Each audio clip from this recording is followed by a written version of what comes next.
Welcome to the Underground, the Steel City Underground, the black and gold standard for Pittsburgh Steelers coverage. Now, here's your host, Joe Kuzma and Brian E. Roach. Hello, everyone, and welcome to another edition of the Steel City Underground podcast. My name is Joe Kuzma. I'm joined here by my good buddy, colleague, and pal one, Mr. Brian E. Roach. Brian, I promised the people you would be back, and you're back. How you doing, my friend? You promised? What do you don't be making promises on my behalf. Maybe I was never coming back. Maybe I'm retired. But I'm not. I keep telling people the same thing about Flash. It's like I just got to get on the same page. I'm always crossing paths, and we just never get on the same schedule. It feels like it's been a year. He's gonna have a fire under his ass now that football's actually started. So there'll be real football in a couple weeks, and when there's real football, the real Zach Flash Zachadonia will return.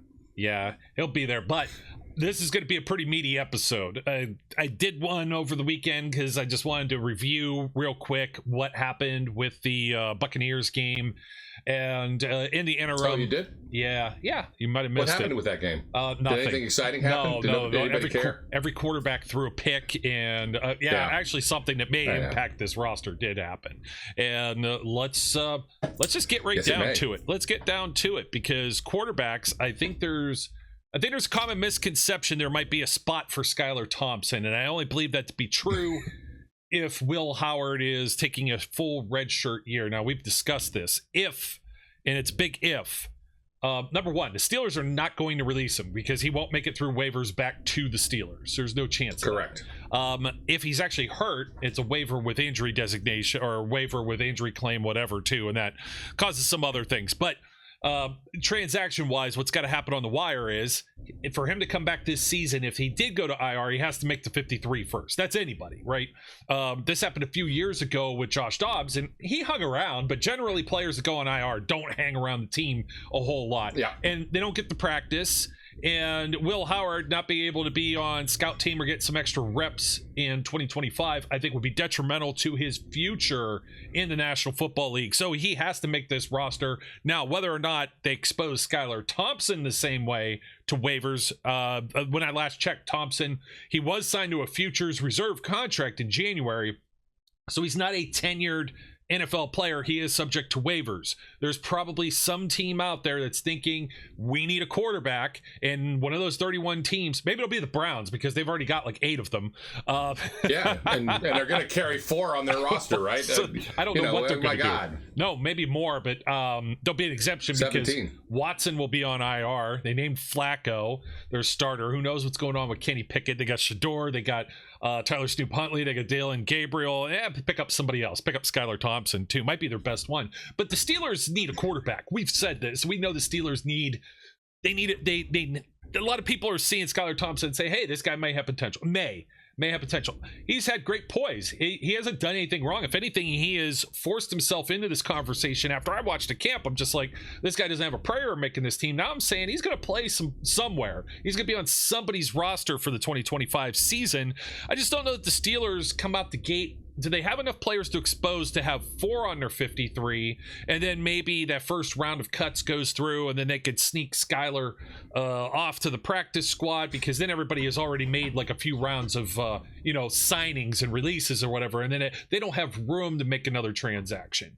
It's definitely not a money thing, but with Will Howard, you can't expose him whatsoever. He'll be gone for good. He'll be gone. If you put him on IR, he's done for the year, and now he doesn't practice. So this is a sticky situation. It's probably the trickier one of all of these. And no, Aaron Rodgers and Mason Rudolph are not in jeopardy of losing their respective positions. There was a caller that said Rodgers might need to play Thursday against the Panthers, which no, he doesn't. He doesn't need to prove anything. In order anything. to earn his spot, Aaron Rodgers must play, or otherwise he's out. He's just gone because he hasn't shown anything. Look, that's silly. The only reason they brought him in here was to play. They know what he is. They know who he is. They know what he's got. They may believe that he has more than I believe he has. They may not. But he's the guy that they're going to ride this season. So, yeah, he's making the roster. And what you said about Will Howard and Skylar. Look, Skylar Thompson Skylar Thompson has made solid work of JV time. He's done a good job against JV players. So, hey, great. Does that necessarily earn you a spot on the varsity? No, it does not. You get a spot on the varsity by performing against varsity players, and they're not going to give him that opportunity here.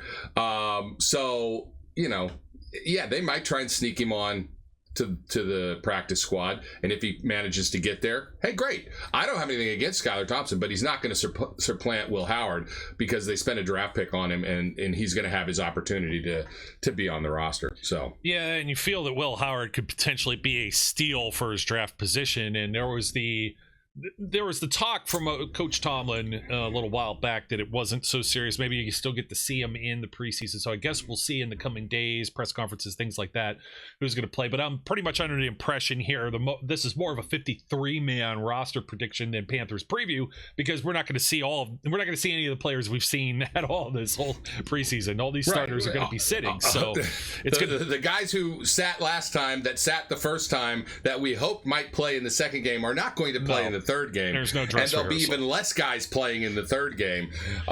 So hey, whatever. I'm even thinking that Mason Rudolph may not even play in this game. He may get a series. Maybe they don't play him at all. Yeah. It's going to be all Skylar and then Logan Woodside. I mean, it's a barn burner for sure with the Panthers game coming up. But they're not playing their players either. It's a short week. Yeah. This is going to be about a handful of players that the Stephon Logan story that Mike Tomlin trouts out there every few years and talks about. He had that 80-yard return for a touchdown and solidified his spot. And I see some performances like that. There's quite a few players here that have done nothing wrong. It's just a numbers game. But there's 53 spots now. I think 16 on the practice squad. So if they can get Skylar back to the practice squad, that would be great. Obviously, but very seldom does a team have 4 quarterbacks across the entire spectrum. The Steelers are one of, maybe half of the league that rosters 3 as it is, let alone having a 4th for that practice squad.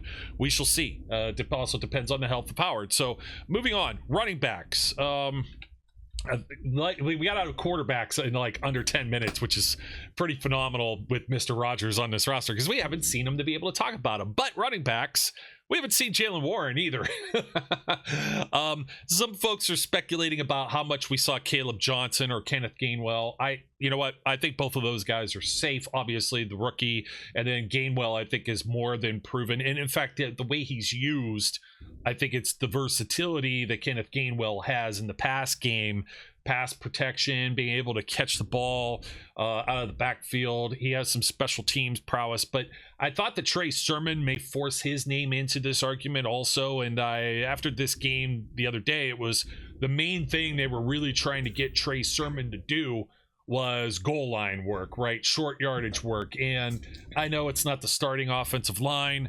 It's tough to evaluate where he might be on the roster bubble, because we don't know if the play was if it was designed a certain way. Is it supposed to be off tackle? Right. Did Trey go off tackle? Did he do what he was supposed to do? Or did he go that way regardless, and there was a defender in the lane and he should have maybe found something else or had vision? Or was it just a clusterfuss because of the offensive line being a bunch of hodgepodge guys that are not even going to play center? So it's hard to evaluate really, but just my gut feeling was where he was in the game. And then he was pulled for Lou Nichols, who's been running pretty darn well, but I mean, he might be a practice squad consideration. Maybe Sermon is too.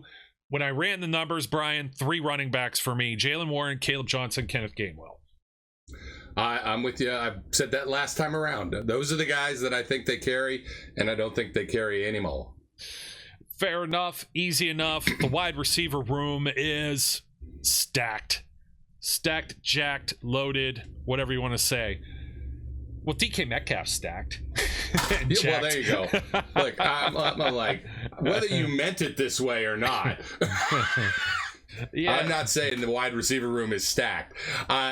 DK is DK. Well, after that, it's still what it is. But it is. It's a bunch of guys that are all wide receiver 3s and 4s. That's the problem. Yes. So which one do you take? Yeah. So this gets further mucked if Gabe Davis, who's paying a visit today for a second time, I guess they're going to signs. Yeah. Yeah. If he signs, you know who I think's out? if he signs? I think it's Robert Woods. Yeah, I think it's Robert Woods, man.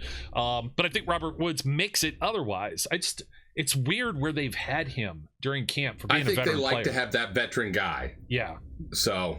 But I don't think if you get another veteran guy, I think he's out, because I think there's I agree. I'm with you 100%. If you bring Gabe Davis in, then I think Robert Woods is the odd man out. I don't think Ben Skoranek is going to go anywhere. I think Scotty Miller has earned his way on.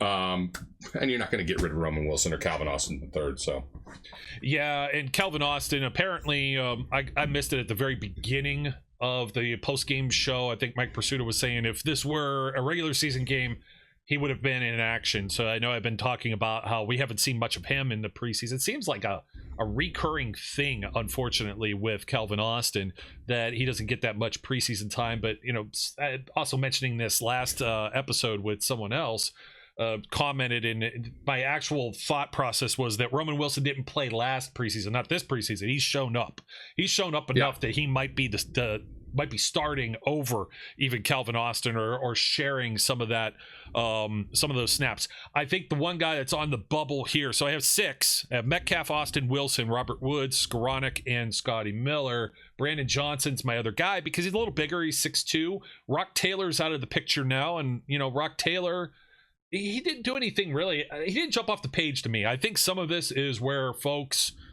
they have their takes, right? It's the same thing as draft Twitter.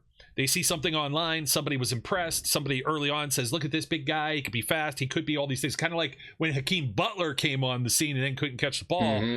Rock Taylor just didn't do enough to earn that spot over other players. He's already been released, and some people were speculating whether he'd come back to the practice squad. That all depends on who else is there, but I think Brandon Johnson is in that conversation. Keshawn Williams, also returning kicks and punts too, is somebody that may be part of that practice squad. Usually they at least have 2 wide receivers there. Yeah, I'm not going to argue with any of those selections. So, yeah, and I don't think we have a whole lot to argue about. I think you're absolutely right that Scotty Miller earned himself a spot on the roster. He just seems to do all kinds of stuff. He's just a utility player, willing to stick his nose in everywhere. Skoranek, on the other hand, he's a special teams demon, more or less, so he'll be utilized that way. Tight end room is another, it's kind of full, but I think everybody here crosses the finish line as far as the mainstays.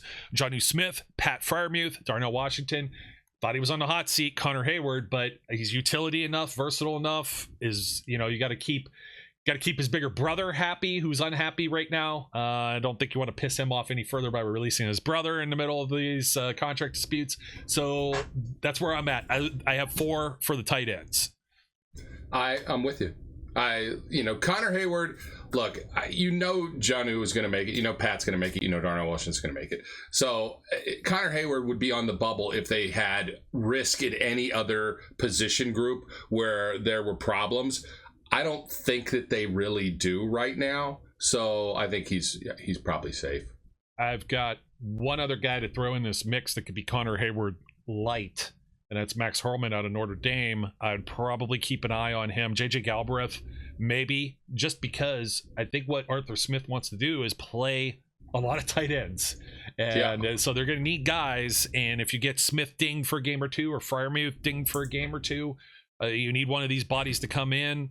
Maybe Hayward's usage is a certain way that maybe he gets bumped. I think Hurlman and Galbraith are guys to look at on the practice squad. I had as many as 16 or 17 in this practice squad conversation, and it all depends on who's healthy, who's not, who's hurt, et cetera, et cetera. And the offensive line is another one of these areas too, where every year I try to figure out how many they're going to keep, and 8 is, I think, the bare minimum in order to elevate an additional 2 players now from your practice squad on game days. So they will have 8 at a minimum. Let's go through them. The usual suspects who should be the starters: Zach Frazier at center, Isaac Seumalo and Mason McCormick are your guards, Broderick Jones, Troy Fautanu as your tackles. From there, the depth: Kelvin Anderson, Spencer Anderson, and Andres Pete, the veteran former first-round pick of the New Orleans Saints many years ago. I said he was sucking wind. Did I text that to you, or did I text that to my cousin? I was like, he's sucking a little wind. I don't know. But they had him playing. The reason he's playing is they got to get this guy in football shape. He has not played a whole lot of reps. He could end up being the swing tackle. I mean, he's depth that they need and experience. Is he going to start? More than likely not. Got a bunch of guys who could be on the bubble or practice squad. Dylan Cook, who's been on and off the roster with those kind of transactions through the years. Ryan McCullum, who's probably the only backup center they have on the roster, a truly dedicated center. Gareth Warren, who committed a penalty the other day, the big, large guy. I think Mike Tomlin was into world's strongest men competitions, or like the wide world of sports, you know what I mean? Or even maybe some pro wrestling, some Andre the Giant or something, because Tomlin loves his big guys, and I think Warren might have a spot on the practice squad, and Max Sharping is kind of in the same category as Cook or McCullum. He's a guy that's been around in these camps and practice squad situations, but 8, I think, is where they are, just because of the tight ends, the receivers, the backs, however many they keep of that, and that's why you can't just sneak Skylar Thompson across the finish line here too. Yeah, they're not going to carry 4 quarterbacks. They're not in a position to carry 4 quarterbacks, so that's not going to happen. But yeah, some years they'll keep 9. I feel like that's been a number they've hit a couple times. But I mean, they're going to keep minimally 8. It's not going to go below that for sure. Yeah, I'm with you. I feel the same way with the defensive linemen as we kind of blow through some of these. 7 is what I have. I know they've kept 8. I know they've kept 9, but we saw the same thing with linebackers, which will be the next topic. 8 to 10. They had 8, I think, on the final roster maybe last year. Cam Hayward, if he's there or not, probably depends on if they keep an extra guy, if they have 7 or 8 there. It's a real pain in the ass trying to figure this out, not gonna lie. Keanu Benton and Derek Harmon, obviously. Y.A. Black, I think they all have roster spots. The more I looked at this, was the crazier that I thought, wow, there isn't as much depth here as I thought there was. There's not. It's a little scary. Yeah, you got Y.A. Black, Isaiah Loudermilk, Logan Lee, and DeMarvin Leal, and that's the same thing with some bodies that you thought with Loudermilk, Lee, and Leal, the triple L's there.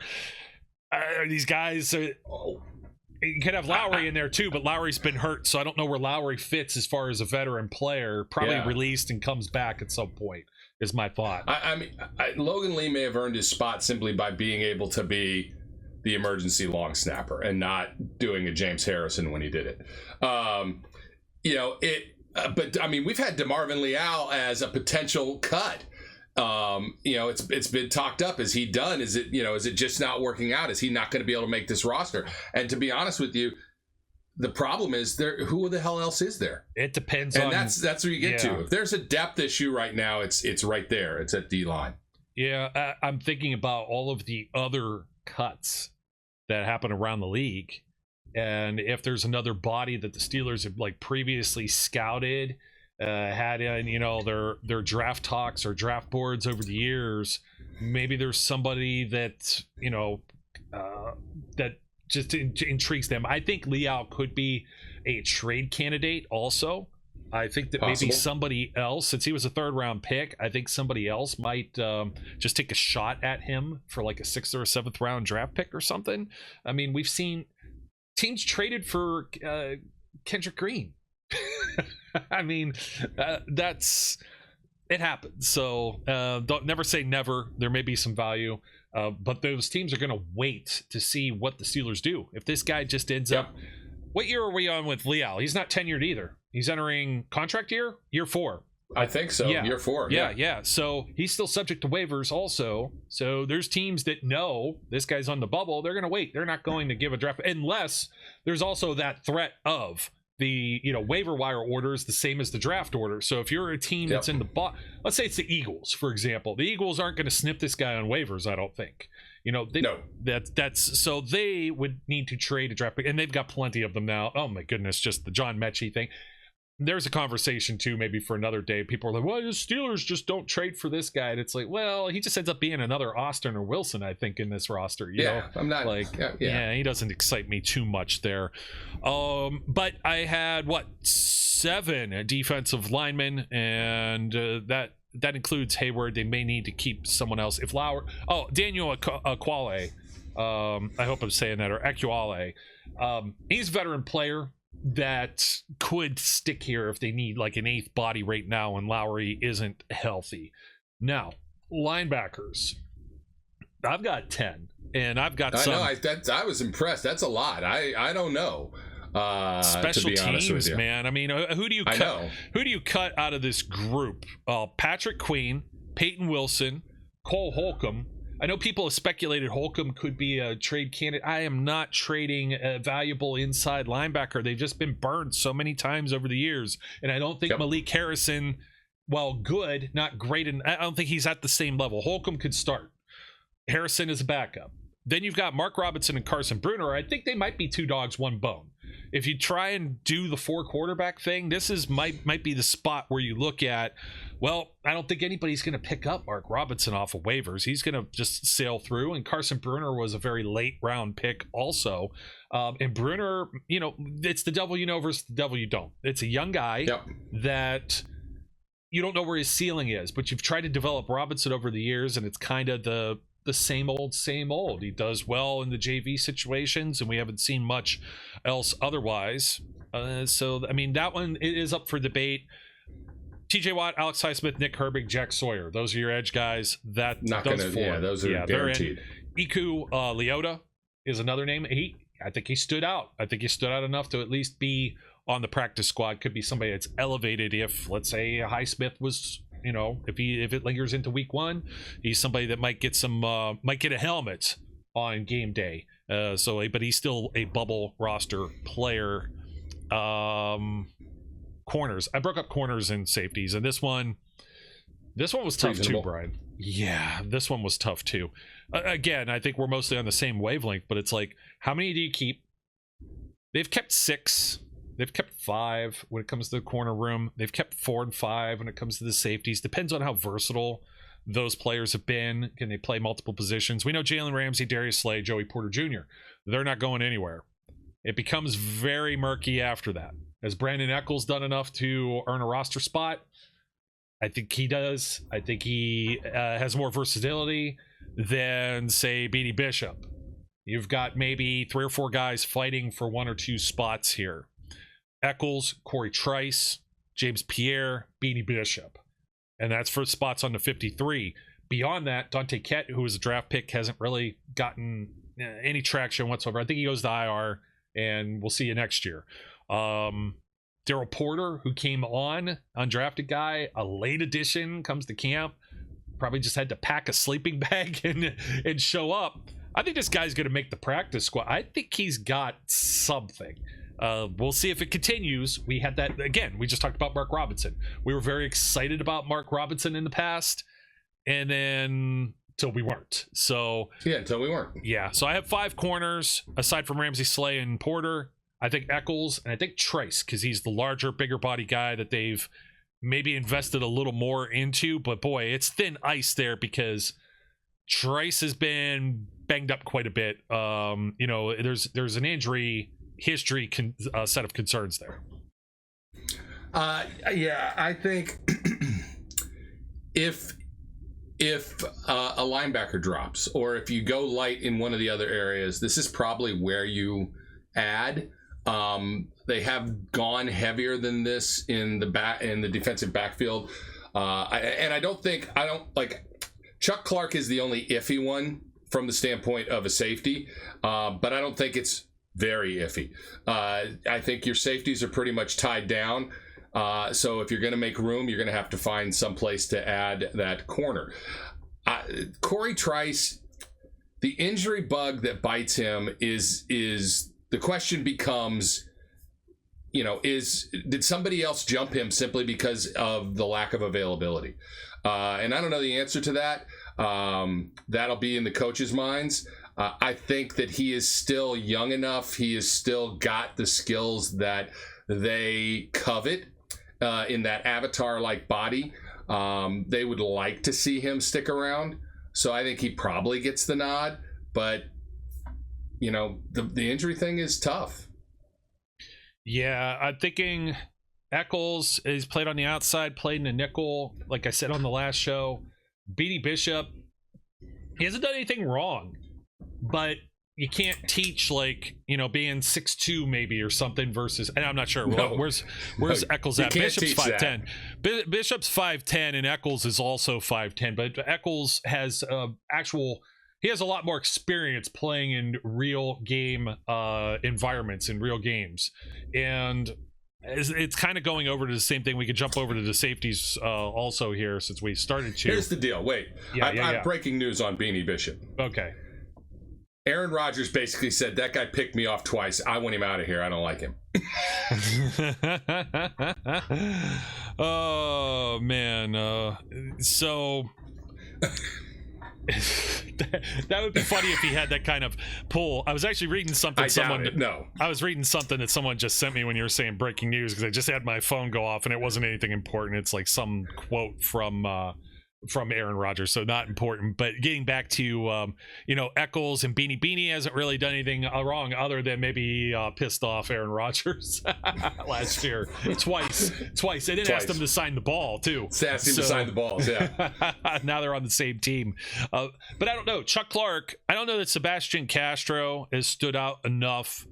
Or any of the other safeties, and I think Clark, being a guy that's really just, his stock was low because of coming off an injury and being a little older of a player, but as a reserve, I think he's nasty, and I really think he brings an attitude that you look at Elliott and Thornhill, this group of safeties. Those are some mean dudes. Ramsey, Slay, Porter.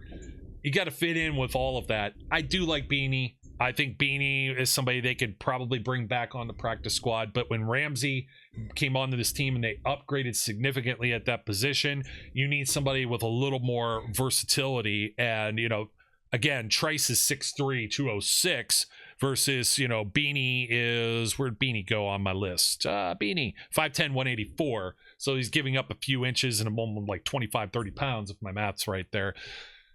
Just there's certain physical traits that the other guys are bringing to the table that disqualifies him, unfortunately, and that's the reason why he was an undrafted player out of West Virginia to begin with. But I wish him no ill will. I do hope he gets a spot. I just don't know where I fit it in there. 5 corners, 4 safeties. Miles Killebrew is my 4th safety, along with Chuck Clark, and then the starters, Deshaun Elliott and Juan Thornhill. Then we get to special teams, which is a quagmire now of what do you do? Because Christian Kuntz could be ready to play.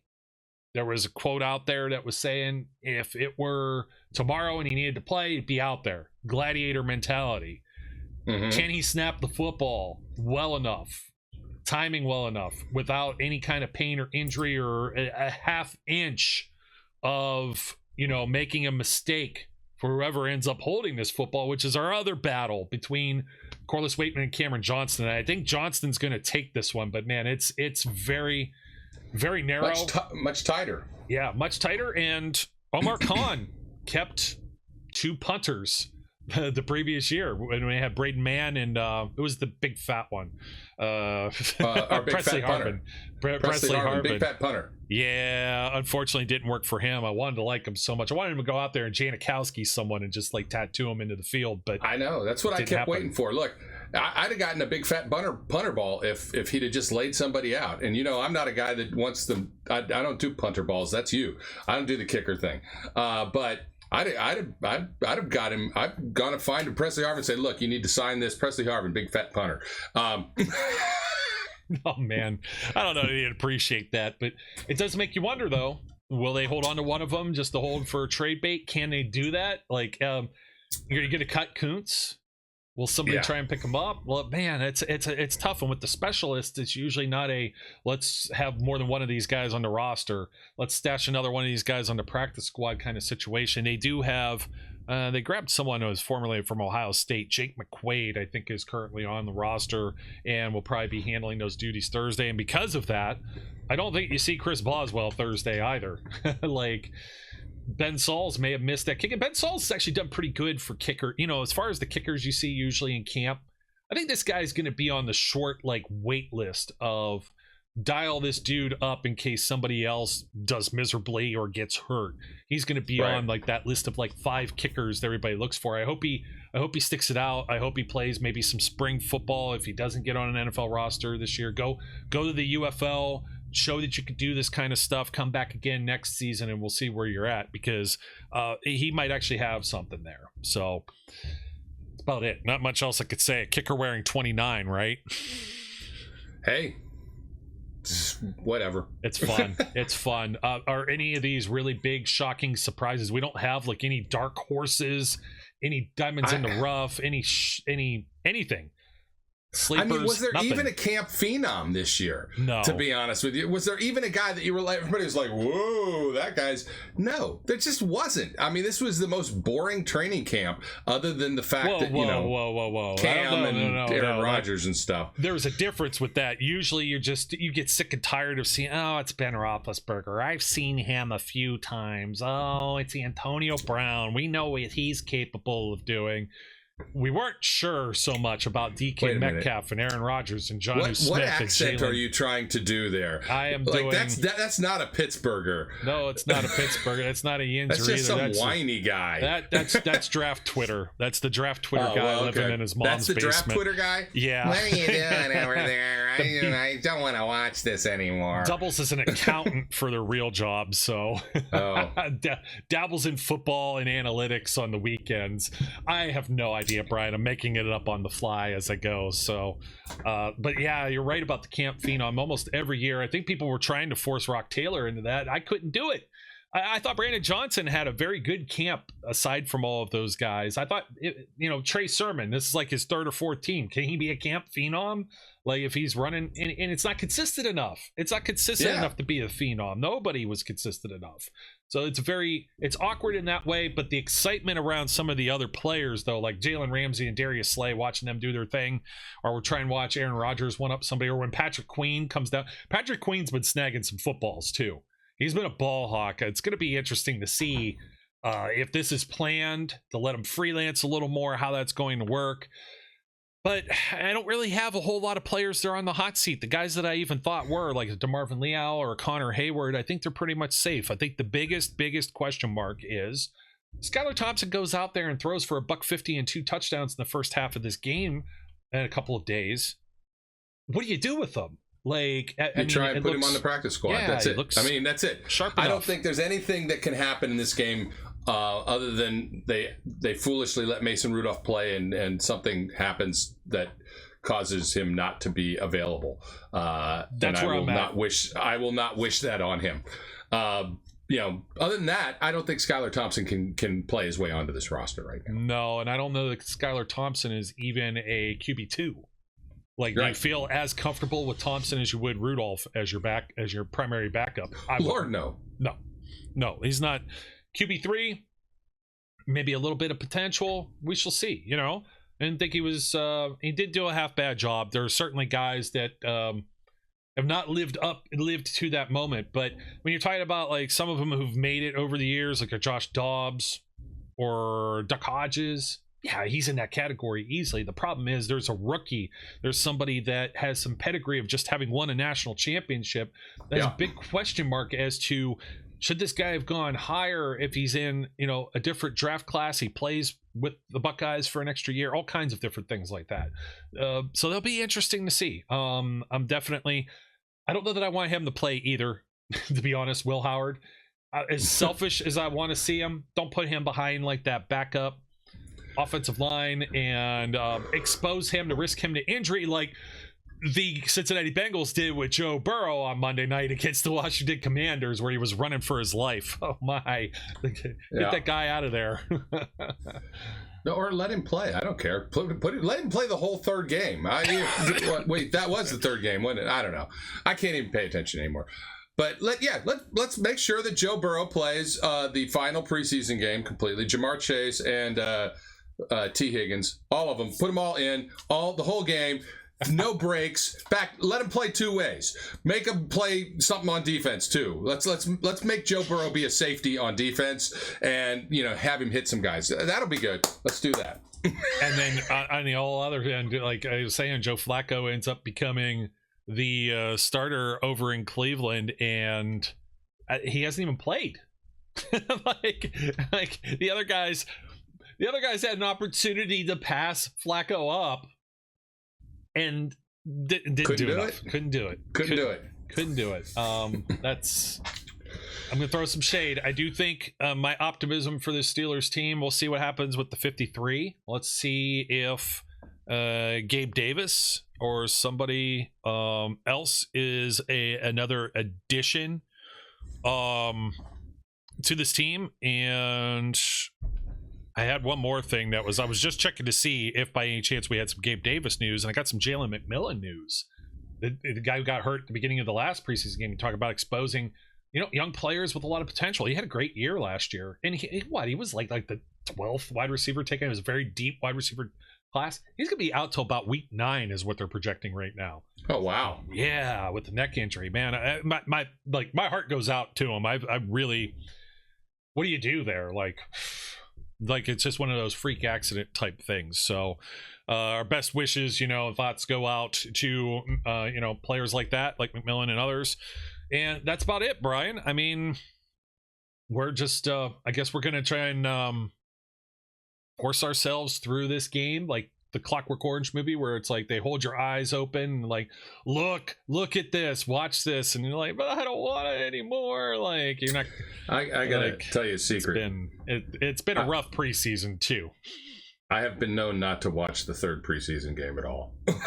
Well, I'm not gonna lie. It might be some background noise. Maybe I'll catch a little bit of it on the replay where I could zap through some of the the exactly BS and stuff. So that's much more likely that I will NFL rewind the third preseason game so that I can just zip through, as opposed to trying to sit there for 3 hours. Well, somebody mentioned getting the Bucks feed, and they were showing like all the Tampa. They got the dignitaries on the sideline. Maybe a former player shows up. They start interviewing a coach, whatever it might be. It has nothing to do with the Steelers, and you're missing plays in the middle of it.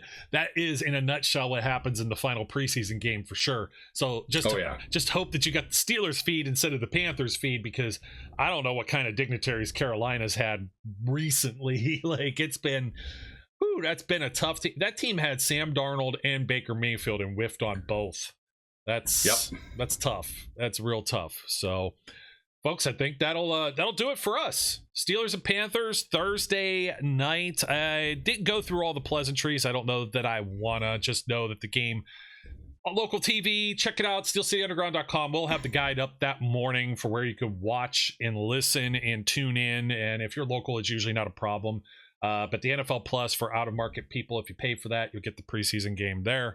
And it's just, Bob Pompiani and Charlie Batch and all your local crew, and you might get some a few more tidbits from that than you might if you get stuck with the national feed. I'm not sure this one. I don't think it's on NFL Network this time either. Just that first game was. So if you could check it out, cool. If you don't get to check it out, I don't think you're going to miss a whole hell of a lot. So that's just coming from us. If you've listened this far, you may have actually put in more time than you will Thursday watching that game. But thank you for being a diehard Steelers fan and supporting Steel City Underground. Don't forget to like, comment, and subscribe. Leave a rating and review wherever you're watching or listening. You could watch our video version of this on YouTube, Spotify next day. My name is Joe Kuzma, and his name is Brian E. Roach. Till next time, folks, as we always do, we leave you off with this. We encourage everyone out there to be safe, be good, and we'll catch you later. We would like to thank you for listening and remind our listeners to follow us on social media and our website, www.steelcityunderground.com.